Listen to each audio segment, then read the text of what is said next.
C'est votre cohésion et énorme esprit de projet, de collaboration, donc qui rassemble autant d'étudiants, qui est génial. Donc quand on regarde ce que vous faites pour la revue, dans la vie professionnelle, ça ne vous arrivera plus.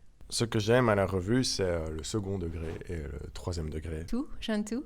Après, je suis toujours très admirative de la musique live et des danses, enfin, de tout ce qu'il y a autour de la pièce de théâtre. Les étudiants qui s'expriment d'une autre façon que purement intellectuels peuvent mettre en avant leurs compétences artistiques. C'est vraiment précieux. Découvrir les talents des étudiants, c'est super sympa. Ce que j'aime à la revue, c'est je ne sais pas, parce que j'ai pas encore eu l'occasion d'y aller, vu que ça fait seulement 2 ans que je suis là, à peine 2 ans que je suis là. C'est rire et aussi m'émerveiller devant les talents cachés des étudiants, et de voir toute leur créativité, les danses, leur imagination, c'est magnifique. L'autodérision.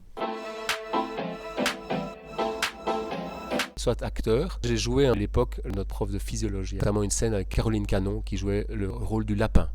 Et moi, j'étais l'expérimentateur. Soit musique, ça peut être sympa. Je serais dans la team, je pense, décor, parce que j'ai aucun autre talent au niveau artistique. Même si le décor, c'est déjà un talent, donc je doute de mon éligibilité même pour cette équipe-là. Si je participais moi-même à la revue, je ne serais pas sur scène, je serais certainement en coulisses, dans la team, peut-être scénario ou organisation. Certainement logistique, et organisation du matos, apporter tout ce qui est nécessaire pour que tout se passe bien. Plutôt acteur. D'ailleurs, je fais ça, ouais. À Woluwe, par le passé, il y avait une revue, ça n'existe plus maintenant. Et si je devais participer à la revue, je pense que je serais dans la team préparation de décor, peinture, etc. Si je participais à la revue, je serais dans la team. Je sais pas.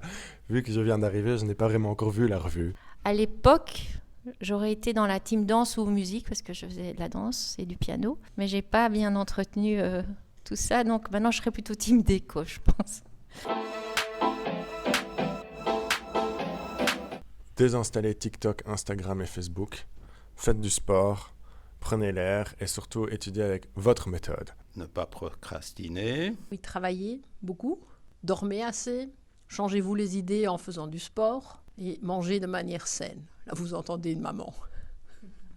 N'oubliez pas les pauses, c'est le plus important. Éteignez votre téléphone. Restez zen, respirez profondément du ventre, vous aérez dehors, faire du sport, boire beaucoup d'eau, vous détendre par moments, trouver un bon équilibre, avoir des moments de contact sociaux entre vous. Quand on est ensemble et qu'on travaille, on se motive. Et mon conseil de blocus, planification et concentration. Hydratez-vous, c'est important. De comprendre ce qu'on va vous demander avant d'étudier. Ça ne sert strictement à rien d'étudier vraiment juste pour étudier. Bon courage à tous. Restez curieux, je dis ça souvent, mais un médecin, ça doit être curieux. Soyez curieux. Soyez confiants, je pense que ça peut se passer. Gardez la tête sur les épaules et les pieds sur terre. Veillez à être droit dans vos bottes. Veillez à pouvoir dire à la fin de la journée, j'ai fait de mon mieux. Je suis content de ce que j'ai fait. Cherchez l'émerveillement, ça permet de rester curieux et on ne s'enferme pas dans l'ennui. Gardez votre enthousiasme et partagez-le. Et bonne continuation. Bonne chance pour ce blocus.